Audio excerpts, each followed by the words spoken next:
আজকে আমাদের একটা বন্ধুর জন্মদিন, তো আমাদের বাড়িতেই ওর বার্থডে সেলিব্রেশন হবে, তাই সব বন্ধু বান্ধবীরা চলে এসেছে।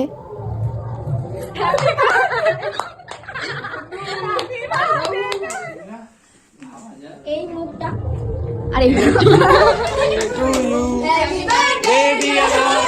আমরা সবাই মিলে যে ওর বার্থডে সেলিব্রেশন করবো ও সেটা বুঝতেই পারিনি, আর আজকেও নিরামিষ ছিল, তাই এগলেস কেক অর্ডার করা হয়েছে। আর কেকের ব্যবস্থা আমার ওই 3 বন্ধু বান্ধবীরাই করেছে। তারপরে কেক ভাগ করে খেলাম। আর এই পায়েসটা হচ্ছে আমার মায়ের তরফ থেকে, কিন্তু বানিয়েছি আমি, আর ওর খুব ভালো লেগেছে। আর আমার তরফ থেকে একটা ছোট্ট উপহার দিয়েছি। ব্ল্যাকে নিয়েছি।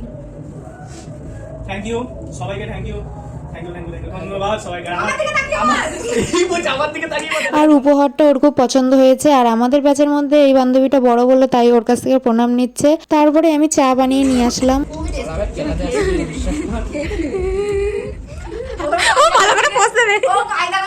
তো ভিডিওটা এইটুকুই, সবাইকে টাটা।